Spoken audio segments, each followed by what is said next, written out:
My mantra on the addiction is not why the addiction, but why the pain. If you want to look at what causes addiction, you have to look at the benefit of addiction. What did it do for you?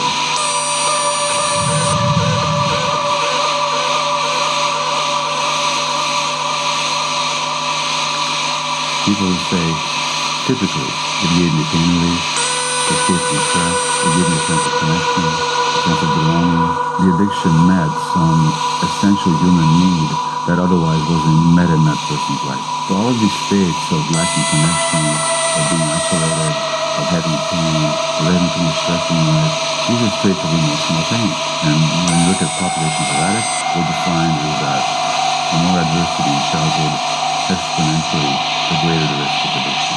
Which doesn't mean that every person traumatized will become an addict, but it does mean that every addict was traumatized.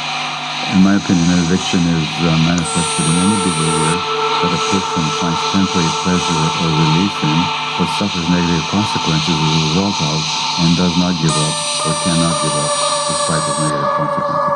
Tobacco, alcohol, substances of all kinds. It could also be related to sex, gambling, shopping, eating, work, virtually any area of human activity can become addictive depending on the person's relationship to it. I had two major addictions in my life. One was to work, and I also had an addiction to shopping, in my case for classical music, CDs. One day I spent $8,000 on compact discs. It doesn't matter how many sets of a particular composer's symphonies you already have. You have to get the next one and the next one.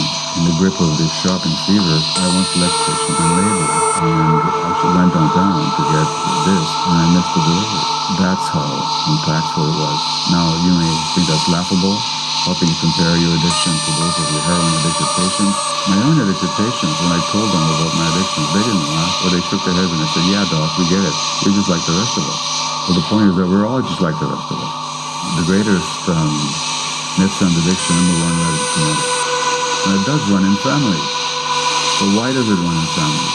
If I'm an alcoholic and if I yelled and screamed at my kids and then they grow up to soothe themselves with alcohol, did I pass that on to them genetically? Or is that a behavior they developed because I recreated the same conditions that I grew up in? Now, there might be genetic predisposition, but a predisposition is not the same as a predetermination. The other myth around addiction is that it's a choice that people make. And the whole legal system is based on the idea that people are choosing to be addicts. Let's punish them for it so as to deter others.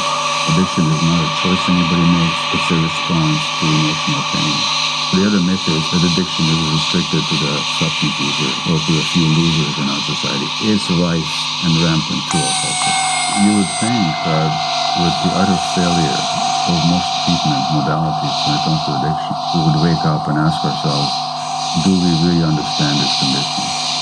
But that doesn't seem to happen. We're not looking at its real nature as a response to human suffering, because really not helping people work through and resolve their trauma. So we keep saying, what's wrong with you? Instead of asking, what happened to you?